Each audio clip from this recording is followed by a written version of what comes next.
like, comment, share and subscribe. Hello everyone, good evening. I am Mohani Dutta and you are welcome to my channel Sign with Mohani. Today we are going to Darjeeling and I am starting a new series Darjeeling Diary in Monsoon. So let's start the vlog and stay tuned with me. এখন বাজে 7:15 আর আমরা এখন Dakshineswar bridge বেরোচ্ছি। আমরা বাড়ি থেকে বেরোনোর সময় উবের ক্যাব বুক করে নিয়েছিলাম।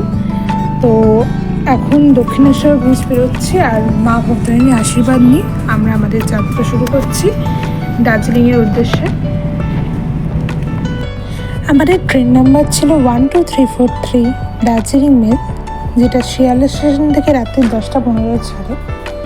তো আমরা এখন শিয়ালদা স্টেশনের দিকেই যাচ্ছি। যদিও মাঝে মধ্যে বৃষ্টি হওয়ার কারণে রাস্তায় একটু জ্যাম ছিল, তাও আমরা সময়ের মধ্যেই শিয়ালদা স্টেশনে পৌঁছে গিয়েছিলাম। যাই হোক, আমাদের সঙ্গে আবার শিয়ালদা স্টেশনে গিয়ে দেখা হচ্ছে। আমরা এসে গেছি এই মুহূর্তে শিয়ালদা স্টেশনে। আমাদের ট্রেন ছিল 12 নম্বর প্ল্যাটফর্মে। যেহেতু সময় কিছুটা আগেই পৌঁছে গেছিলাম, তাই আমরা স্টেশনে এসে মিওমোড় থেকে একটা বার্গার খেয়ে নিলাম। ঠিক 9:30টার সময় দার্জিলিং মেল শিয়ালদা স্টেশনে 12 নম্বর প্ল্যাটফর্মে ঢুকিয়ে দিয়েছিল। আমাদের কোচ ছিল বিমান, আর সেখানে আমাদের একটা সাইড আপার, একটা আপার ও একটা মিডিল বার্থ ছিল। আমরা থার্ড এসি ট্রাভেল করছিলাম আর ওখানে বার্থ এবং কোচ মোটামুটি পরিষ্কারই ছিল। ঠিক রাত 10:15 শিয়ালদা স্টেশনে 12 নম্বর প্ল্যাটফর্ম থেকে দার্জিলিং মেল ছাড়লো আর ট্রেন ছাড়ার কিছুক্ষণের মধ্যে আমরা আমাদের ডিনারটাও কমপ্লিট করে নিলাম।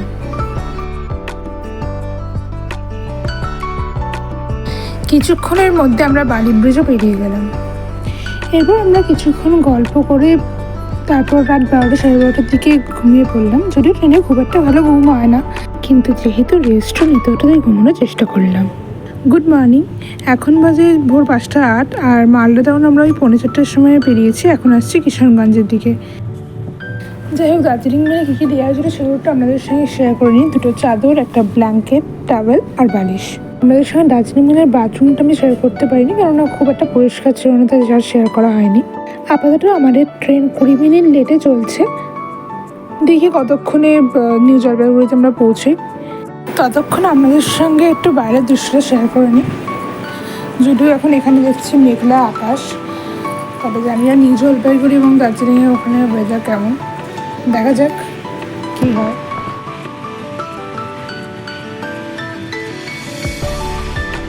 ট্রেন বিফোর টাইমে নিউ জলপাইগুড়ি স্টেশনে ঢুকিয়ে দিয়েছে। 7:45 নাগাদ আমরা ট্রেন থেকে নামলাম। এখন স্টেশনের সামনে ট্যাক্সি স্ট্যান্ডে আমরা আমাদের লাগেজ নিয়ে অপেক্ষা করছি। আমাদের গাড়ি যেহেতু আগে থেকেই বুক করা ছিল, তাই কোনো অসুবিধা হয়নি। গাড়ি আসার আগে যেহেতু একটু টাইম ছিল, তাই আমরা নিউ জলপাইগুড়ি স্টেশনের কাছে একটা রেস্টুরেন্টে একটু ব্রেকফাস্টটা সেরে নিলাম। আমরা প্রত্যেকেই একটা করে এগ টোস্ট নিয়েছিলাম, আর এগ টোস্টটা খেতে বেশ ভালোই ছিল। আর এখানে ওয়েদারটা বেশ ভালো লাগছিল, মানে আকাশ পুরো পরিষ্কার ছিল। এবার দেখা যাক দার্জিলিংয়ের ওয়েদার কেমন থাকে। আপাতত আমাদের গাড়ি চলে এসেছে আর এখন আমরা যাচ্ছি দার্জিলিংয়ের দিকে। আর আমরা মিরিক হয়ে যেহেতু যাচ্ছি, তাই সাইট সিইং করতে করতেই যাব। প্রথমেই আমরা যাচ্ছি দুধিয়ার কাছে একটি ভিউ পয়েন্টে, যেটা পিকনিক স্পট হিসেবে বেশ পরিচিত। এখন আমরা চলে এসেছি দুধিয়া ভিউ পয়েন্টে। এখান থেকে মহানন্দা নদীর একটা অপরূপ ভিউ এনজয় করা যায়। তো আমরা এখানে কিছু ছবি তুলে নিয়েছিলাম, সেগুলো এখন আপনাদের সাথে শেয়ার করলাম।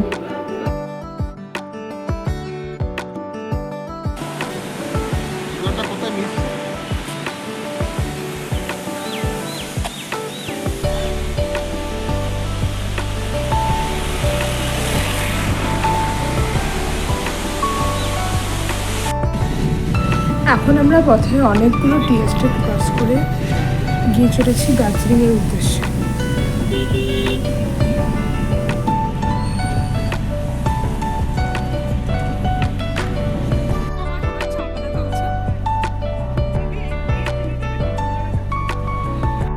এটি হলো সিংবল্লী টি গার্ডেন। এই জায়গাটা বেশ সুন্দর, দেখতেই পাচ্ছেন কতটা সুন্দর জায়গা, ভীষণ সুন্দর সিনিক বিউটি।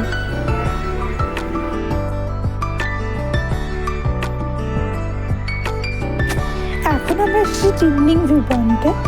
আর এখান থেকে পুরো জায়গাটার ভিউ ভীষণ সুন্দর।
দুধারে পাইনের জঙ্গল, মাঝখানে রাস্তা, শুধুই মেঘ ভেসে চলেছে চারিদিকে। মনসুনের দার্জিলিং সত্যি রোমহর্ষক। তুমলিং ভিউ পয়েন্টের পর আমরা চলে এসেছিলাম মিরিক লেকে। এবার এই মিরিক লেকের কিছু ছবি ও ভিডিও আমাদের সাথে শেয়ার করবো।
আমরা মিরিকে অলরেডি চলে এসেছি, যেটা আপনারা দেখতে পাচ্ছেন।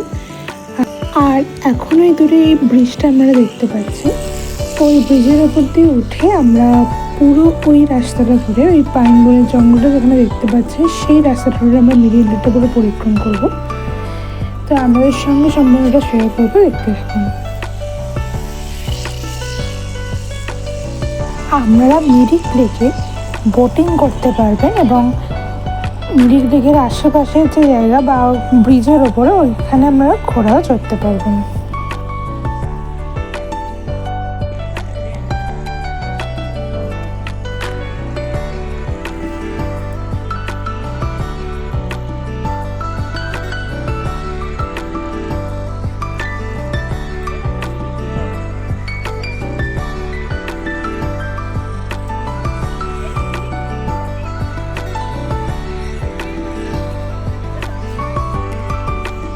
Hello everyone, we are now in Mirik.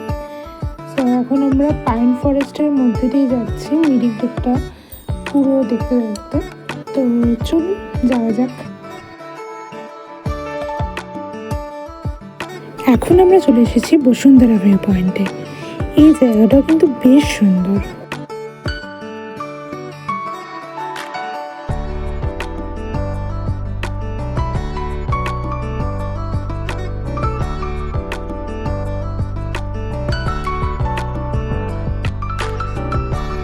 Bashundhara view point থেকে কিছুটা গিয়ে গোপালধারা টি এস্টেটে আমরা চলে এসেছি। এখানে এমনি পাহাড়ি মহিলাদের যে পোশাক, মানে যে পোশাক পরে তারা চা বাগান থেকে চা পাতা তোলেন, সেই পোশাকটি পরে নিয়েছিলাম। তো বেশ সুন্দর একটা অভিজ্ঞতা। এই যে পোশাকটি আমি পরেছিলাম, এই পোশাকটি আপনারা দার্জিলিং এবং দার্জিলিংয়ের আশেপাশের টি এস্টেটগুলোতে অবশ্যই পেয়ে যাবেন।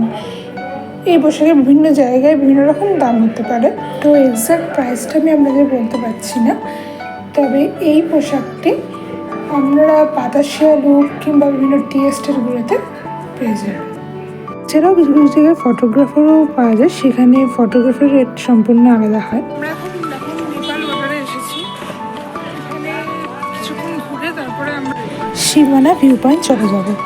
এইখানে একটি কথা বলে রাখি, এই নেপাল বর্ডারে আসতে গেলে কিন্তু আমাদের ভোটার কার্ড এবং আধার কার্ড সঙ্গে রাখতে হবে, কারণ নেপাল বর্ডারে ঢোকার আগে আপনাদের চেকিং করে তবেই ঢুকতে দেওয়া হবে।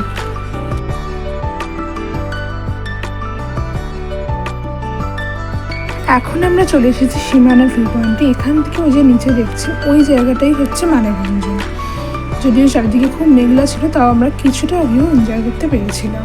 এখানের মার্কেটে আমরা চকলেট, শীতের জামা কাপড় আর অনেক কিছু পেয়ে যাবেন। এখানে কিছু ছবি তুলে নিয়েছিলাম, যেগুলো আমাদের সাথে শেয়ার করলাম। নেপাল বর্ডার বা পশুপতি মার্কেট এবং সীমানা ভিউ পয়েন্ট পেরিয়ে আমরা এখন চলে এসেছি লেপচা জগৎ। এটিও বর্তমানে বেশ পরিচিত হয়েছে সকলের কাছে। লেপচা জগতের এই পাইন ফরেস্টটা আপনারা 20 রুপিস পার পারসন দিয়ে ঘুরে দেখতে পারেন। বেশ সুন্দর জায়গা, আপনাদের আশা করি ভালো লাগবে।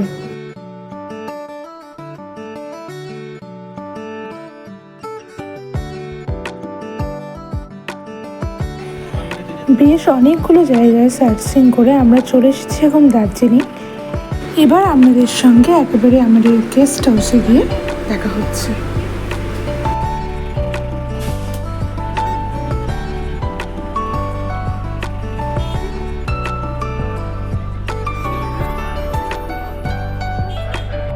দার্জিলিং পৌঁছে প্রথমেই আমরা আমাদের গেস্ট হাউসে চলে এলাম।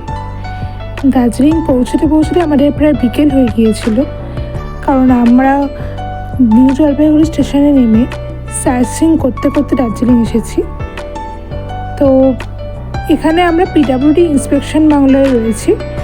আমি আপনাদের বাংলোতে যতটা সম্ভব ঘুরে দেখানোর চেষ্টা করছি।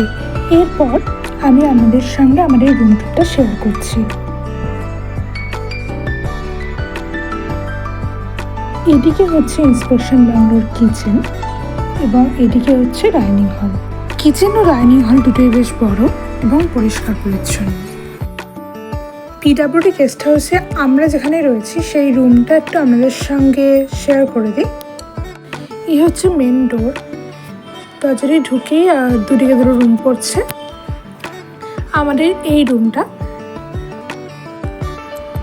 রুমে ঢুকে প্রথমেই যেটা দেখতে পাচ্ছি, দরজার পিছনে সাইড বাই এবং জামা কাপড় টাঙানোর জায়গা রয়েছে। পুরোটাই উডেন রুম, আপনারা দেখতেই পাচ্ছেন। এদিকে রয়েছে টিভি ক্যাবিনেট, ওপরে রয়েছে কাবার্ড, এখানে রয়েছে একটা স্মার্ট টিভি, আর নিচে রয়েছে একটা কাবার্ড যেখানে জামা কাপড় টাঙানোর জন্য হ্যাঙ্গার দেওয়া হয়েছে। দুটো কাবার্ডেই বেশ অনেকটা করে জায়গা রয়েছে। যাই হোক, এদিকে রয়েছে একটা মিরর, আর দুদিকে দুটো চেয়ার দেওয়া রয়েছে। এখানে রয়েছে একটা কিং সাইজ বেড, আর যার উপর রয়েছে ব্ল্যাঙ্কেট আর বালিশ আর টাওয়েল, আর এনারও দরকার বলে ব্ল্যাঙ্কেট আর বালিশ প্রোভাইড করেন। তার পাশে দুদিকে রয়েছে দুটো বেডসাইড টেবিল। রুমের দুদিকেই দুটো বিগ সাইজ উইন্ডো রয়েছে। বেশ খোলামেলা ঘর। এটাই ছিল পুরো রুম টুর। এবার চলুন আপনাদের ওয়াশরুমটা দেখাই। ওয়াশরুমটা বেশ বড়। এখানে আমার সামনে রয়েছে মিরর, তার নিচে রয়েছে বেসিন, উপরে রয়েছে গিজার, এদিকে রয়েছে শাওয়ার এরিয়া। বেশ পরিষ্কার পরিচ্ছন্ন। দরজার পেছনে এবং বাথরুমের আরেকটি দেওয়ালে দুটো হ্যাঙ্গার দেওয়া রয়েছে। তো আপনাদের সঙ্গে পুরো রুম টুরটাই শেয়ার করলাম। রুমে একটু রেস্ট নিয়ে এখন আমরা বেরিয়ে পড়েছি ম্যাল রোডের দিকে। আজ যেহেতু বেশ টায়ার্ড আছি, তো ম্যাল রোডে একটু ঘুরে খাওয়া দাওয়া করে আমরা আবার চলে আসবো আমাদের গেস্ট হাউসে। এখন চলে এসেছি মেলোডির কাছে একটা ফেমাস রেস্টুরেন্ট ফিয়েস্তাতে। এখানে আজকে আমরা কিছু টুকটাক খাবার খাবো। এখানে অ্যাম্বিয়েন্স ভীষণ সুন্দর, আপনারা দেখতেই পাচ্ছেন নিচে লাইভ মিউজিকও চলছে। এরকম সুন্দর অ্যাম্বিয়েন্স, লাইভ মিউজিক, বাইরে বৃষ্টি পড়ছে, তার মাঝে ফ্যামিলির সাথে একটু ফ্যামিলি টাইম স্পেন্ড করা আর কিছু খাওয়া দাওয়া করা, বেশ সুন্দর একটা ব্যাপার। খাবার আসলে আবার আপনাদের সঙ্গে শেয়ার করছি। আমাদের খাবার চলে এসেছে চাউমিন আর মোমো। তো এখন আমরা খাবারটা খেতে খেতে লাইভ মিউজিক এনজয় করবো। আপনারাও আমাদের সঙ্গে লাইভ মিউজিক এনজয় করতে পারেন। ফিয়েস্তাতে কিছু খাওয়া দাওয়া করে আমাদের বাইরে একটু মেলোডে ঘুরতে যাওয়ার ইচ্ছা রয়েছে, কিন্তু বাইরে বেশ সেরে বৃষ্টি পড়ছে। মেলোডে কতটা ঘুরতে পারবো বুঝতে পারছি না, দেখা যাক কি হয়। বৃষ্টি থেমে যাবে, আমরা এখন বাইরে চলে এসেছি। এবার চলে এলাম ম্যাল রোডে। ম্যাল রোডের চারিদিকটায় পুরো মেঘে ঢাকা। একটু আগে আমাদের বলছিলাম যে বেশ সরে বৃষ্টি পড়ছিল। তো যাই হোক, কিছুক্ষণ ম্যাল রোডে কাটিয়ে এখন আমরা চলে যাবো গেস্ট হাউসে। আমাদের পিডব্লিউডি ইন্সপেকশন বাংলার আছে ডিনারে আছে ভাত, ডাল, পটল আলু ভাজাটা সবজি, পাঁপড়, স্যালাড, অমলেট, চিকেন আর একটা আচার। তো এই ছিল আমার ইভিনিংয়ের আউটফিট। সারাদিনের পর এখন বেশ টায়ার্ড রয়েছে, তাই আজকের ব্লগটা এখানেই এন্ড করছি। Thank you so much everyone. সকলে সুস্থ থাকবেন, ভালো থাকবেন। যদি ব্লগটা ভালো দেখে থাকে তাহলে অবশ্যই লাইক করবেন আর শেয়ার করবেন আমার ফ্রেন্ডস এবং রিলেটিভসদের সঙ্গে। Thank you so much.